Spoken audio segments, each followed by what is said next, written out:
Ok, bonsoir. Ouais, j'espère qu'on m'entend. Ce soir, le shiur, comme c'est écrit sur la fiche pour les Ilou Nishmat, je le cite, je le dis, Sarah Beya Ida Bat Aaron. Donc, ce soir, le shiur, le cours qu'on va faire, comme le titre a dit, être libre. On va parler de la liberté, et c'est pas, comment dire, c'est pas par hasard, c'est bienvenu. On est la veille du mois de Nissan. Et on sait que le mois de Nissan, c'est le mois Chodesh HaGeoula, le mois de la Géoula, le mois de la fête de Pessah, qui est appelé Chag HaCherut, la fête de la liberté. Donc c'est bien de la veille comme ça, de commencer ce mois de Nissan avec quelques notions du sujet de liberté, de Cherut, tel que donc, la Torah l'a défini. Alors, pour commencer, voilà, je vais vous ramener une phrase qui est dans un livre que je n'ai pas lu, mais on m'a souvent raconté l'histoire de ce livre. Ce livre s'appelle Dans les ténèbres de l'Inde. Là-bas, il y a une phrase que lorsque on me l'a dite, alors elle m'a marqué, elle est très, très liée avec le sujet de ce soir. Donc, le livre, il parle c'est une histoire vraie d'un Israélien qui s'appelait Ronen, on ne connaît pas son nom de famille, et donc un homme marié avec des enfants, et qui était parti en Inde et qui là-bas a fait du trafic de drogue pour pouvoir donc avoir de l'argent et payer des dettes qu'il avait en Eretz Israël. Et ce qui s'est passé, c'est qu'il s'est fait arrêter. Et donc, on l'a mis dans une prison à Bombay. Et dans la prison, bien entendu, c'était une prison qui pouvait accueillir 800 prisonniers. Donc, il raconte qu'il y en avait 3500 et que la prison là-bas, on ne savait pas quand est-ce qu'il allait être jugé. On rentrait là-bas, on ne savait pas quand on en ressortait. Et vraiment, vraiment, les conditions étaient horribles. C'était l'enfer sur terre. Et il raconte que dans cette prison, alors il a commencé à étudier la Torah. Il a commencé à prier. Il a fait une grande, grande chouva. Et la phrase qu'il a dite, il a dit que c'était en prison qu'il était devenu libre. C'est dans cette prison qu'il était devenu libre. Donc, ce sujet-là de liberté, c'est un grand sujet dans la Torah. Définir la liberté, c'est pas une chose facile. Alors, on va ramener les choses doucement, doucement. D'abord, on va ramener cette histoire de la sortie d'Égypte, parce que c'est là que l'âme Israël est devenu libre. Donc, dans la sortie d'Égypte, qu'est-ce qui s'est passé? C'est passé que Dieu, il a dit à Moshe, va chez Pharaon et transmets-lui, dis-lui, Shalach et Ami, qu'il renvoie mon peuple. Et donc, la suite, c'est quoi? C'est qu'en effet, Moshe, il y a eu les Makot, Moshe a réussi à sortir le Ham Israël d'Égypte, et le Ham Israël, ils sont arrivés à Sinaï, ils ont reçu la Torah. Maintenant, quand on regarde cette histoire, on se dit, bon, on était esclaves de Pharaon, Avadim et Pharaon, et après on est devenu Avadim et Elohim. On est devenu esclaves, serviteurs, on est devenu, on va dire, soumis à Dieu dès qu'on a reçu la Torah. Donc, si on regarde tout ça, on se dit, donc, on est passé d'un esclavage à un autre esclavage. Donc, où on peut ici remarquer une libération et d'une situation de prison à une situation de liberté, on va dire. Donc, en vérité, ce qu'il nous faut, c'est définir ce que c'est la liberté. Alors, qu'est-ce que c'est la liberté? Est-ce que c'est une chose que chacun peut définir à sa façon? Et aussi, deuxième chose, c'est à part ça, est-ce que faire Torah ou mitzvot, en gros, c'est être libre? Alors, si on demande aux gens, d'accord, on leur demande qu'est-ce que c'est pour vous la liberté? Bon, si on répond comme ça de façon direct, on va dire, ben, c'est faire ce que je veux, quand je veux, où je veux, comment je veux. D'accord, il y en a d'autres qui vont dire, c'est pouvoir choisir moi-même entre deux choses, me laisser choisir, ne pas m'influencer. Une autre personne va dire, c'est réussir à accomplir mes rêves. En tous les cas, toutes ces choses se rejoignent. C'est-à-dire que la personne, elle se dit, être libre, c'est pouvoir faire ce que j'ai envie de faire. En gros, la définition qu'on a quand on demande aux gens de la liberté. Maintenant, il faut savoir que si on reprend notre pasouk, vous voyez qu'il y a marqué Shalach et Ami. D'accord, il y a marqué que Akadosh Baruch Hu, il a dit, donc il y a Moshe et Aaron qui sont allés chez Pharaon et ils lui ont dit voilà comment ce qu'a dit Dieu, combien de temps tu vas continuer à ne pas écouter la parole de Dieu. Shalach Ami, renvoie mon peuple, c'est-à-dire sort le d'Égypte, mais la suite du pasouk, c'est Veya Avdoni, et qu'il me serve. Donc on voit qu'il y a deux étapes. Il y a sortir d'Égypte, c'est ça, c'est une première chose, et après qu'il me serve. D'accord? Donc, ces deux étapes, en vérité, ça a été deux choses qui ont amené la liberté au Ham Israël. Et donc, le simple fait de sortir d'Égypte, ce n'était pas suffisant pour être libre. Il fallait aussi la suite, Veya Avdoni, qu'il me serve. Ça, c'est la sortie d'Égypte. Ça, c'est obtenir sa liberté. Alors, si on regarde dans les textes juifs, je dis les textes juifs, je ne dis pas forcément les livres de Torah. Pourquoi? Parce que c'est une notion un petit peu de liberté qui est expliquée par exemple dans le Maharal de Prague, qui est un penseur. C'est expliqué, le Rav Adin Stenzal, il a écrit un texte sur ça qui s'appelle Cherut à la Luchot, c'est-à-dire gravé sur les tables, où il définit ce que c'est la liberté. Il y a encore d'autres livres qui ont été écrits comme ça, où il y a une réflexion sur qu'est-ce que la liberté, de façon générale, avec un esprit juif. Alors, ils ont dit que c'est deux choses. Par exemple, le Rav Stenzal, il dit que, comme on a dit, que sortir mi-bet avadim, sortir de la maison d'esclavage, d'accord, c'est une chose. C'est-à-dire qu'on nous libère de nos obligations, des contraintes, des difficultés. C'est une première chose, mais ce n'est pas suffisant. Pourquoi? Parce que quelqu'un, il peut sortir de prison, mais si on lui enlève les menottes, mais s'il ne se sert pas de ses mains pour atteindre un objectif, pour faire quelque chose, alors ses mains elles sont en prison, même si on lui a enlevé les menottes. Donc il appelle ça en vérité la Cherut Shlilit, c'est la Cherut Shlilit, c'est la liberté, on va dire, négative, c'est-à-dire la liberté au côté le fait de t'enlever tout ce qui t'empêche d'avancer.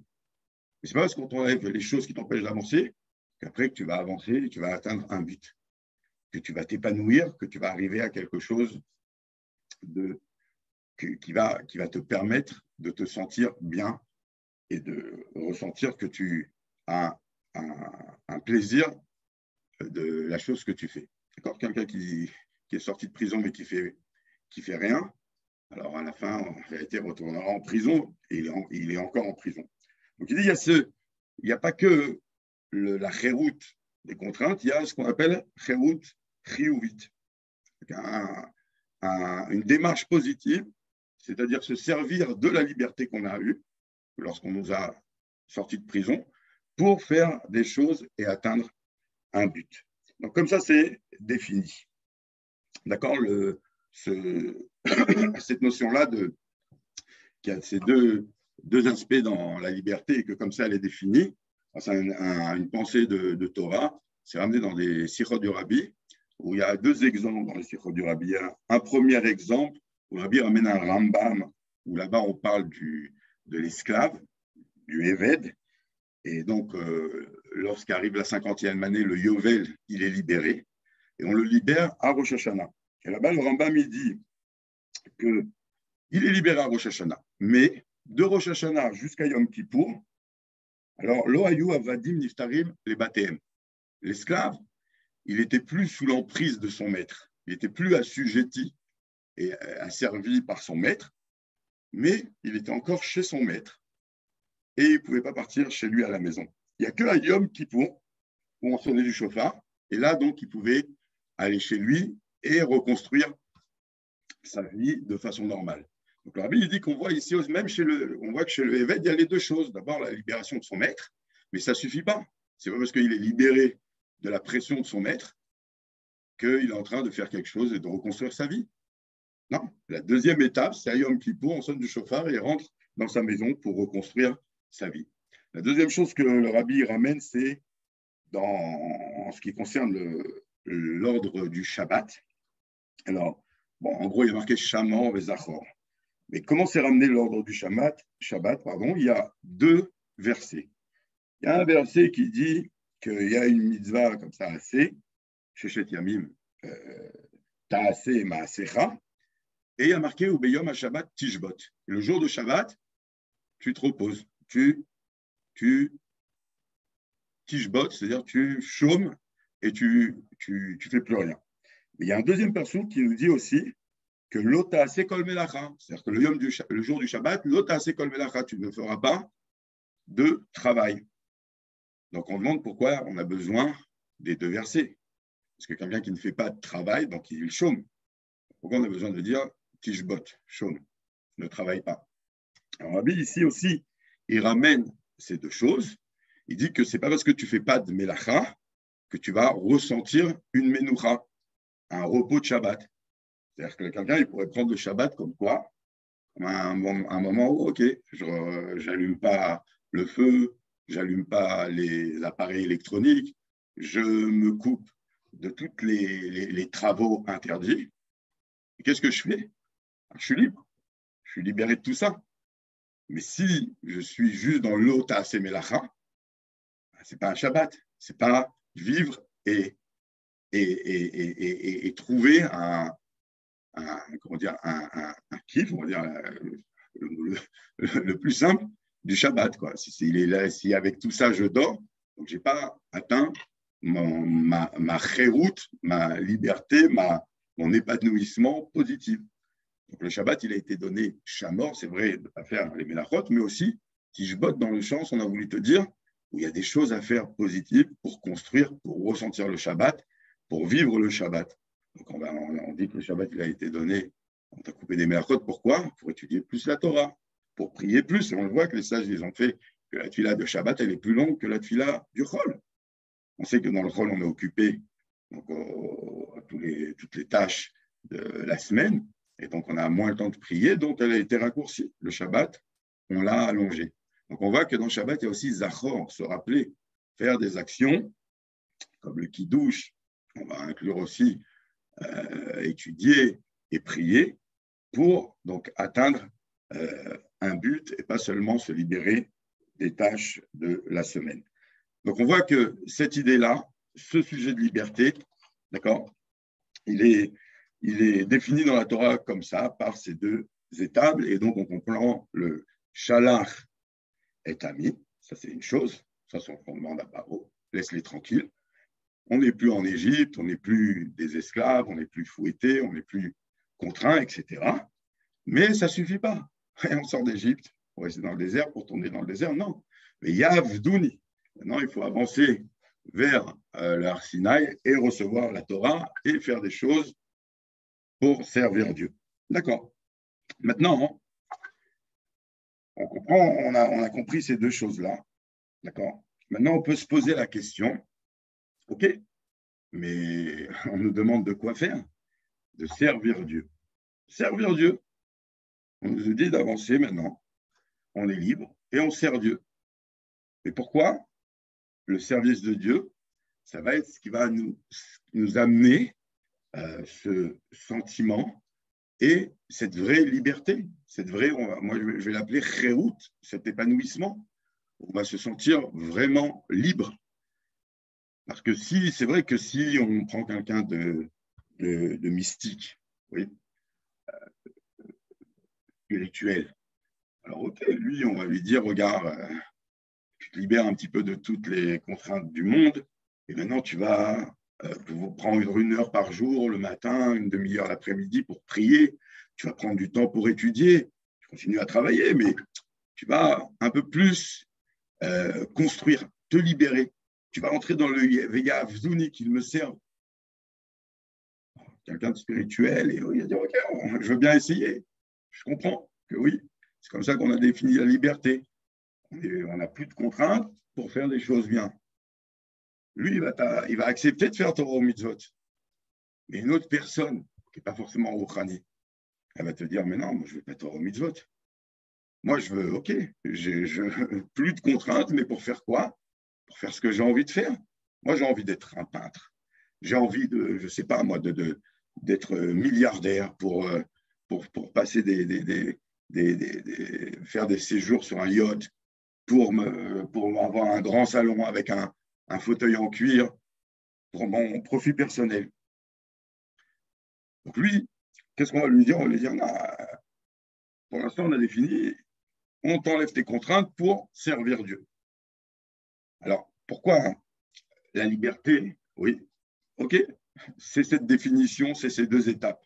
Mais est-ce qu'on peut choisir le but ou on ne le choisit pas et c'est un but qu'on nous a fixé? Et si on nous l'a fixé, Torah ou mitzvot, on sait que quoi? Que c'est a priori le contraire de se libérer, être libre.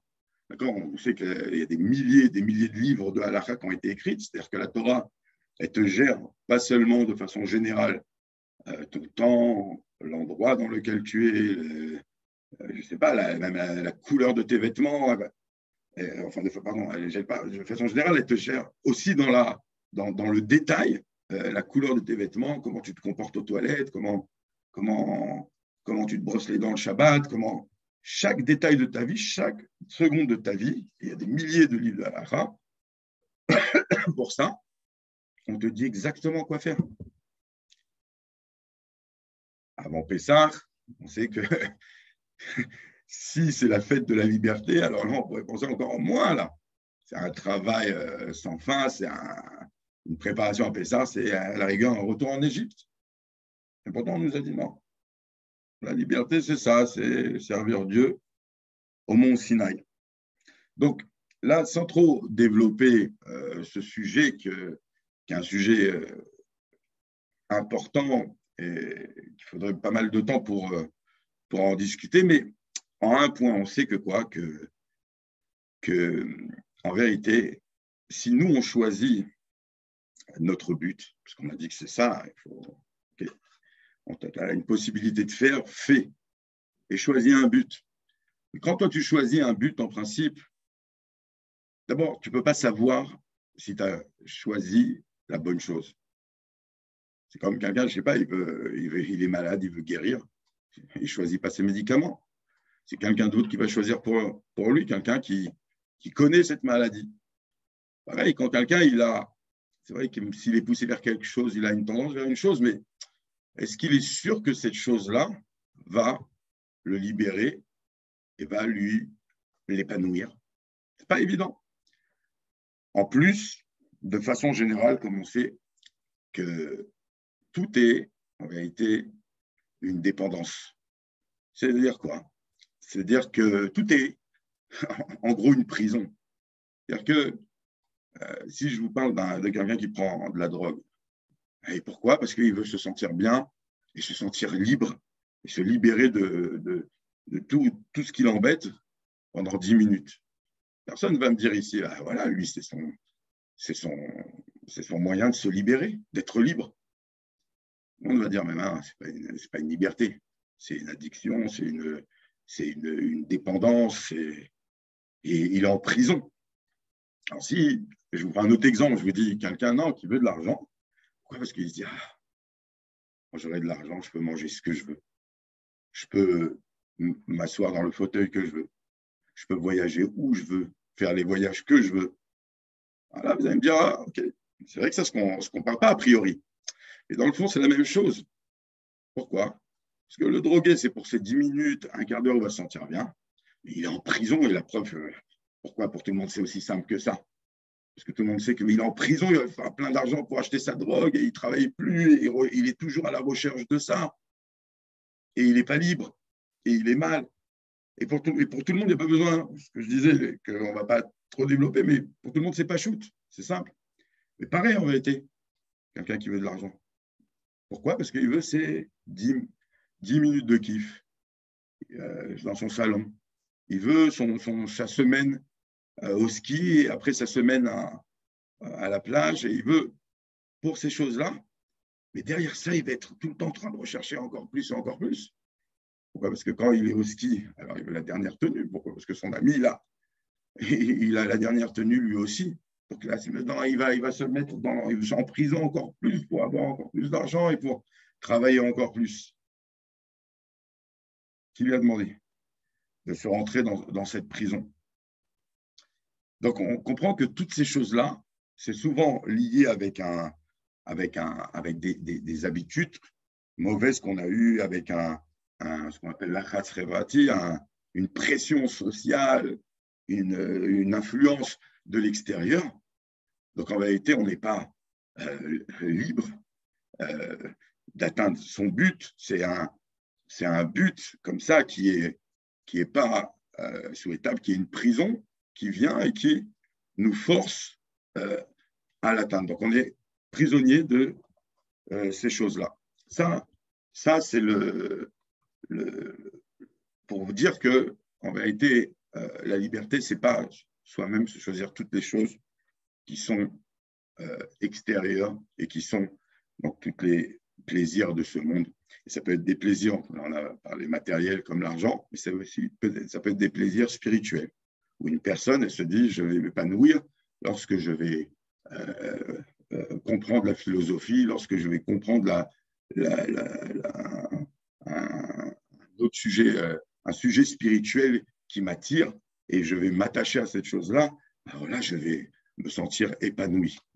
Il faut savoir que toutes les choses extérieures, qui sont des choses du monde, et les choses spirituelles aussi dans ce monde-là, elles ne conviennent pas à l'épanouissement et à la libération d'un juif. Parce que Dieu, il a dit Veya Avdoni. Mais on reste avec notre question, quoi. Mais Veya Avdoni. Mais moi, j'en veux pas. J'adhère pas, j'accroche pas, a priori. OK. Pour l'instant, tu n'accroches pas. Mais pour l'instant, sache que les autres choses, c'est une prison et ce n'est pas une libération. Les autres choses, elles sont là. Pourquoi? Pour ton kiyum. On a besoin de s'asseoir dans un fauteuil. On a besoin de ces choses-là. Elles sont là pour que tu puisses exister et avancer. Mais pas pour que tu puisses être libre. En gros, la chéroute, la liberté, on pourrait dire, c'est égal à identité. Dévoiler son identité. Qui on est. Donc, en vérité, la chéroute, la liberté, ce n'est pas atteindre un but qu'on s'est choisi, c'est-à-dire qu'en réalité, c'est lui qui nous a choisis, qui nous a mis en prison, c'est des choses extérieures, mais la liberté, c'est dévoiler son identité, qui on est vraiment. C'est-à-dire que c'est quelque chose qui est intérieur. C'est dévoiler quelque chose qui est à l'intérieur de nous, dévoiler qui on est, et donc faire les choses qui correspondent à cette identité, à qui on est. Et dès qu'on fait ça, alors on est libre. Parce que je vais faire une chose qui correspond à qui je suis, mais je ne vais pas faire une chose qu'on m'a obligé de faire ou que j'ai cru que c'était bien de faire par rapport à des choses extérieures, mais qui ne sont pas moi. Et qui on est, c'est ce qu'on va voir. Donc en réalité, la liberté, elle est à l'intérieur de nous. Comme on sait qu'on raconte une histoire très très connue, c'était un chassid, Isaac, un homme qui habitait à Cracovie, qui avait rêvé plusieurs fois dans la nuit, qu'il y avait un trésor caché sous un pont à Prague. Donc, comme il arrivait plusieurs fois, il a fait le même rêve, il a décidé de partir de Cracovie. Il arrivait à Prague. Il est arrivé, jusqu'au pont. Et quand il est arrivé près du pont, en réalité, il y avait des gardiens tout autour du pont. Et donc, il ne pouvait pas s'y approcher. Il s'est dit, mais j'ai rêvé qu'il y avait un trésor sous le pont, je suis obligé de m'approcher. Et il s'est rapproché et il a été interpellé par un gardien. Le gardien lui fait, qu'est-ce que tu fais là? On ne peut pas approcher cette zone. Il a dit, je t'en supplie, laisse-moi approcher. Il dit, mais il n'y a rien à faire sous un pont. Pourquoi tu veux t'approcher? Il lui raconte, il lui dit, parce que j'ai rêvé plusieurs fois que sous ce pont, il y avait un trésor. Et donc, je suis de Cracovie, je suis venu de Cracovie jusqu'ici pour trouver ce trésor. Et donc, le gardien lui a dit, ah, bon, bah, tu sais quoi, moi, j'ai rêvé plusieurs fois ces derniers temps qu'il y avait un juif à Cracovie qui s'appelait Isaac et que dans sa maison, sous son four, il y avait un trésor. Et le gardien lui dit, en plus, tu sais que les rêves, il ne faut pas trop y faire attention. Donc, il a un petit peu remballé comme ça. Isaac, il a entendu ça, il est retourné chez lui, il a creusé sous son four et qu'est-ce qu'il a trouvé? Un trésor. C'est une histoire, un machal, pour nous dire que chez un juif, le trésor, il n'est pas à l'extérieur. Il ne faut pas, ça fait vivre dans un rêve, de croire que le trésor, il est sous un pont à des kilomètres. Le trésor, il est sous ton four, dans ton cœur. Il est là, il est à l'intérieur de toi. Elle est là, ta liberté. Et le rabbi ramène souvent dans les parachutes de l'Ech Lecha que le pirouche qu'on connaît, que l'Ech Lecha, c'est quoi? C'est l'Ech. Ok. Abraham, on lui dit l'Ech Lecha, mais Artsecha ou Memlatecha ou Mibet Avicha, El Haaretz Asher Areka. Abraham, on lui dit va, pars de ta maison. On lui dit de partir. Il faut que ça y est, qu'il quitte. Le premier juif, c'est lui qui doit réaliser ce que Dieu il attend d'un juif. On lui dit d'abord, pour réaliser, par des contraintes, des obligations, de ce Mitzrayim, à partir d'Égypte, mais parle de la maison de ton père. On lui dit Lech, on lui dit Lecha.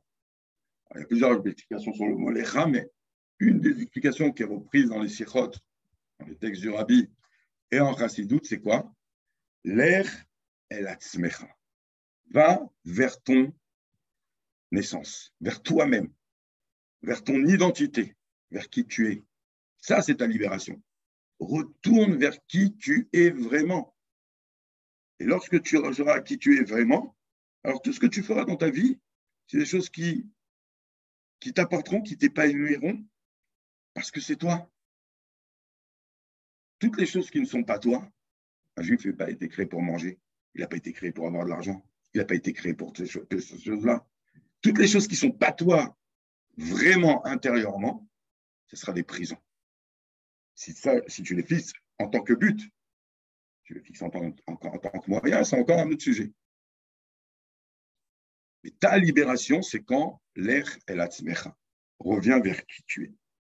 Alors, qui tu es, d'accord? On la ramène souvent, cette lettre du Rabbi. C'est un Mirtav Klali du Rabbi. C'est une lettre générale que le Rabbi avait l'habitude de faire quelques fois dans l'année, où il écrivait une lettre pour tous les enfants et les filles d'Israël. D'accord? C'est une lettre qu'il écrivait comme ça. Une lettre qu'il a écrite, une des lettres, c'était à Chag Pessah, Tafshin Yutret, en 1958. Et elle est très, très connue. Le Rabbi parle du Chag HaCherut, la fête de la liberté, Pessah. Donc, c'est une lettre pour tout le monde avant Pessah. Et le Rabbi, une très belle histoire d'ailleurs sur ces lettres que le Rabbi il écrit à tout le Ham Israël, sur une personne qui ne recevait pas de lettres privées, on va dire, pour lui en particulier, du Rabbi. Donc, il s'est un peu plaint et le Rabbi dit, mais je vous en envoie plusieurs par an. C'est ces lettres générales. La personne, elle a quand même osé dire au Rabbi que non, ça c'était des lettres pour tout le monde. Moi, je veux une lettre particulière. Et le Rabbi, il a répondu, il a dit que, d'abord, premièrement, qu'est-ce que ça peut vous faire que ce que j'écris, parce que c'est une lettre générale, donc ça s'adresse aussi à chacun, qu'est-ce que ça peut vous faire que ce que j'écris à une personne qui est au Canada, alors je l'écrive aussi à une personne qui est en France et à une personne qui est aux États-Unis. J'ai écrit la même chose à toutes les personnes. Et deuxièmement, le rabbi, il a dit, que je me souvienne, il a dit, et en plus, sachez que quand j'écris ces lettres-là, ce n'est pas une réponse à une question que quelqu'un m'a posée. D'accord? Moi, je pose une question au rabbi, est-ce qu'il faut que je déménage? Le rabbi me dit, oui, déménage. Okay, donc, c'est une réponse que le rabbi m'a donnée. Donc, c'est, on va dire, une réponse comme ça, habituelle, personnelle, c'est un petit peu le rabbi qui dévoile sa chorma et souvent sa prophétie. Mais quoi? Par rapport à toi, parce que tu avais une question où habiter. Donc, il t'a dit, va habiter là-bas. Donc, c'est un rapport avec le rabbi, on va dire, si on peut dire entre guillemets, technique. C'est-à-dire, OK, j'utilise mes capacités, moi, rabbi, pour te dire d'aller habiter là-bas. Donc, l'attachement, il est par rapport à quelque chose que tu dois faire que le rabbi a vu.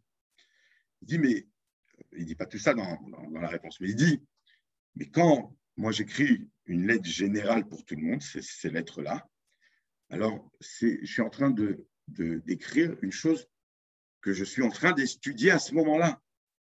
C'est-à-dire que la lettre qu'on va voir, c'est une chose en 1958 que le rabbi était en train d'étudier. Et il dit, et pourquoi ça vous dérange que vous receviez, c'est vrai qu'il y a une lettre générale pour tout le monde, mais vous êtes en train de recevoir une chose que je suis en train d'étudier et que je suis en train de vivre. Et là, je suis en train de vous faire partager une chose que je suis en train de vivre. Donc, ce n'est pas comme une réponse va habiter là-bas. C'est maintenant, en lisant cette lettre, elle s'adresse à toi parce que le rabbi veut que tu vives avec lui ce qu'il est en train de vivre. OK. Donc, ça, c'était une petite introduction à ces lettres générales. Dans cette lettre, qu'est-ce qu'il dit le rabbi? En Tafshin Yutret, il dit comme ça, il dit que dans Chag HaCherut, la fête de la liberté, mais c'est quoi cette liberté? Il dit comme ça, il dit, la liberté, alors, la Cherut, on peut l'avoir à plusieurs niveaux. Dans le monde, il y a pas mal d'éléments. Il ramène ça, le minéral, le végétal, le chai, l'animal, et le médaber, et l'humain. Et chacun, il a son épanouissement, son développement, sa liberté. Et il dit, il ne parle pas du minéral. On comprend que le minéral, il a besoin de rien pour s'épanouir, pour se développer, pour avancer, pour atteindre son objectif. Il est minéral, il est statique, il ne bouge pas, il est tel qu'il est.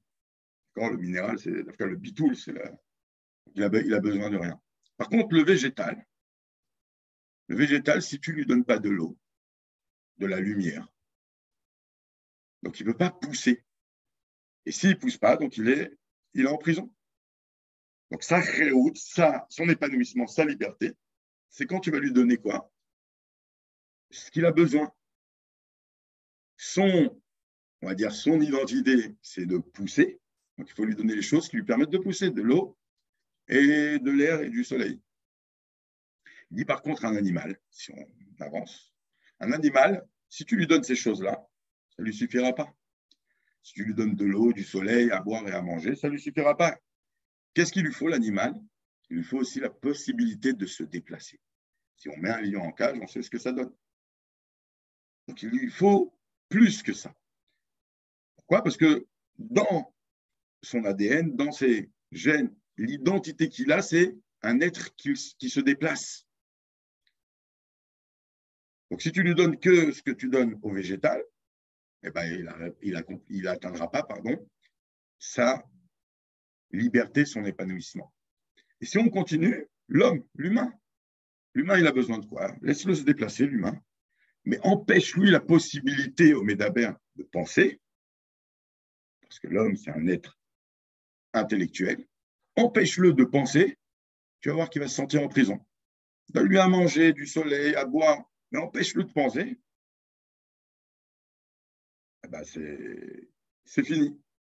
Il perd toute sa vitalité, il perd tout son épanouissement, il ne peut pas s'épanouir. il devient un robot. Donc, on voit que lui, il a besoin de plus, l'homme. Donc, ça, c'est pour les éléments dans la nature.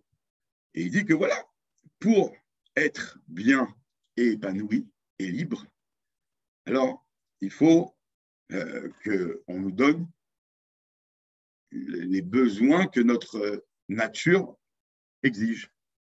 Il dit le juif, il a quelque chose d'autre. Le juif, il a un nefesh à Elokit. Il a une âme divine. Et cette âme divine, bien qu'elle s'habille dans un corps et qu'elle s'habille dans l'âme animale, elle reste toujours avec sa nature d'âme divine, puisqu'elle a un chelek eloka mimal mamash. D'accord? Même dans le mamash, c'est une partie de Dieu d'en haut. Donc cette âme divine, elle a des besoins. Mais ces besoins, ce n'est pas l'eau, ce n'est pas la nourriture, ce n'est pas le soleil, ce n'est pas les vacances. Les besoins de l'âme divine, c'est pas, je continue, c'est pas l'intellect, c'est pas d'être un intellectuel. Ouais, toujours dans le Tanya, il y a marqué Maskil Yavin. Des fois, il y a des choses compliquées, mais c'est intéressant. C'est des choses sur lesquelles on doit réfléchir. Et bon, comme c'est assez profond, le Balatania, la demande il dit Maskil Yavin, souvent en Chassidut aussi. Celui qui est maskil, qui a une force de réflexion, alors il comprendra. L'âme, il a besoin de ça. L'âme divine, il faut qu'elle passe par ça. Mais les chassidim, ils disaient à maskil yavin, mais il y a un niveau plus haut qui est lié ça avec l'âme divine. Ils disaient vers Oved Yargish. Celui qui est Oved Hashem, qui est maskil, juste avec l'intellect. Celui qui est Oved, Oved Yavduni, celui qui sert Dieu, alors Yargish, il ressentira. Il ne dira pas seulement qu'il y a un Dieu, il ne comprendra pas seulement qu'il y a un Dieu, mais il vivra qu'il y a un Dieu. C'est une petite parenthèse. En tout cas, le rabbi il dit on a un effet Elokit. Et ça, ce effet Elokit, sa nature, c'est quoi? C'est pas, on a dit toutes ces choses-là du monde. Tu lui donnes tout ça, il ne se sentira pas libre. Il sera comme une plante à qui tu n'as pas donné d'eau. Ce qu'il faut lui donner à cette Nefesh Elokit, ce qu'elle a besoin et ce qu'elle veut, c'est la volonté de Dieu. Ça, c'est sa liberté. C'est quoi? C'est faire Torah ou mitzvot. D'appliquer toutes les lois de la Torah et des mitzvot. Comme ça, la Neshama, elle s'épanouit, elle se sent bien. C'est qu'un juif, qui est même intellectuel, qui a une bonne façon de penser comme un être humain, qui a un bon chemin dans la vie, qui se nourrit bien, il se sentira toujours en prison. Pourquoi? Son effet Shabbat, non, il se sentira libre. Et toi, tu appelleras ça une liberté même. En réalité, ce Nefesh Elokit qui est là, ce Nefesh Elokit qui, dans sa nature, a envie de faire Torah mitzvot, si tu ne lui donnes pas à manger, si tu ne lui donnes pas Torah mitzvot, il va crier. Il va dire libérez-moi, je ne me sens pas libre. On a commencé avec le livre. Tu peux être en prison, mais ce n'est pas une prison avec des barreaux. La vraie prison, c'est quoi? C'est quand on ne me laisse pas exprimer ce que j'ai de plus que tous les autres êtres de la création, cette âme divine.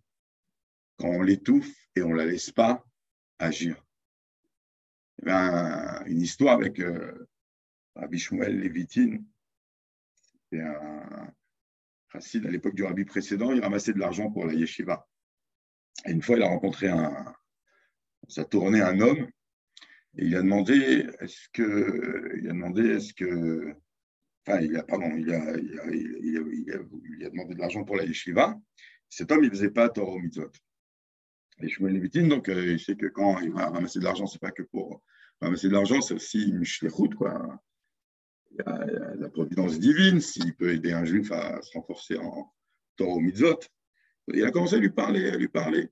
Il lui a proposé de faire Shabbat, mais l'homme, il ne voulait pas du tout.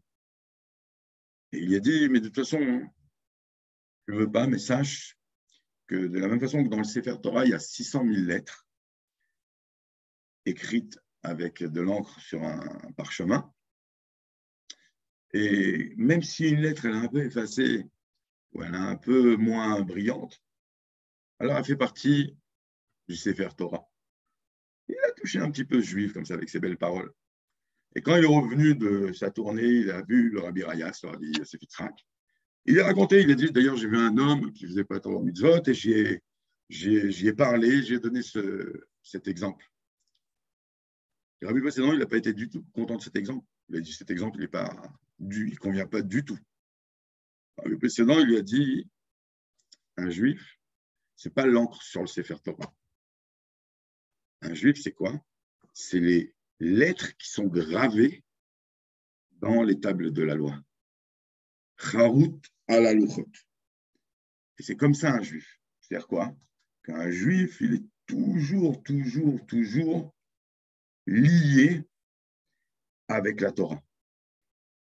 Des fois, il y a de la poussière, il faut juste enlever la poussière. Il y a toutes les choses autour, le soleil, l'argent, etc. Tu enlèves tout ça, le juif, il dévoilera sa vraie identité. Et c'est ça qu'il faut qu'il dévoile. Et c'est ça qui fait de lui un homme libre. Comme le Père Kavot, il dit, vous connaissez ce Père Kavot qui dit, sur le verset la Luchot Maaseh Elokim Ema, que les tables de la loi, c'est quelque chose, donc une confection, une fabrication de Dieu. Le Mirtav, l'écriture, c'est aussi divin. Et l'écriture, elle est charout, elle est gravée à la Luchot. C'est-à-dire, ça fait un avec la pierre. Ce n'est pas une chose qu'on peut effacer. C'est une chose, c'est l'ADN de la personne. Et le Père Kavot, il dit Al tikra charout, ne lis pas gravé. Là, on en revient. Le mot charout, qui veut dire liberté, c'est aussi le mot charout, gravé. Et le Père Kavot, il dit ne lis pas gravé, mais lis charout, liberté. Pourquoi? Parce qu'il n'y a pas d'homme libre si ce n'est celui qui étudie la Torah et qui fait la Torah. C'est-à-dire quoi? C'est-à-dire que la Torah et les mitzvot, c'est ce qui est gravé en nous. Ça, c'est notre identité. Les autres choses, c'est extérieur à nous. C'est gravé en nous, Torah mitzvot. Et gravé, c'est quoi? Quand c'est gravé en nous, ça veut dire que c'est le même mot que liberté.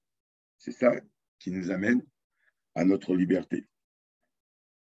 Donc, voilà en gros, ce qu'on a dit ce soir, c'est que Pachout, la liberté, c'est pas seulement se libérer des contraintes. Et donc, on peut se libérer de beaucoup de contraintes, de beaucoup de pression, d'oppression. Si c'est pour rester dans le désert et tourner, ça ne suffit pas. C'est d'atteindre un but. Et on a ajouté que ce but, ce n'est pas nous qui le choisissons. D'accord? Mais c'est Akadosh Baruch Hu qui nous l'a choisi. Et pourquoi? Parce que lui, il sait quel est ce but qui va nous amener à notre vraie liberté. Parce qu'il nous connaît, il sait qu'en nous, on a un effet Elokit. Alors que nous, si on choisit de nous-mêmes, ça va être plus notre anaria qui va choisir, et va choisir des choses qui nous mettent en prison, et c'est ce qu'elle veut. Donc, choisir et se forcer à faire Torah ou mitzvot, ce n'est pas s'enlever sa liberté, mais au contraire, c'est atteindre la vraie liberté. Donc, on est Erev Rosh Chodesh Nissan, Chodesh Hageoula. On espère que, à part d'arriver à cette liberté, chacun personnel, qu'on arrive à la Cheruta Amitit, à la Geoula Amitit Vashlema avec Mashiach Tzidkenu, au troisième Beth Amikdash, et qu'on puisse manger le Korban Pesach cette année à Yerushalayim. Je vous souhaite un Chag Kasher Vesameach de Pesach et des bonnes nouvelles et Mashiach Nao.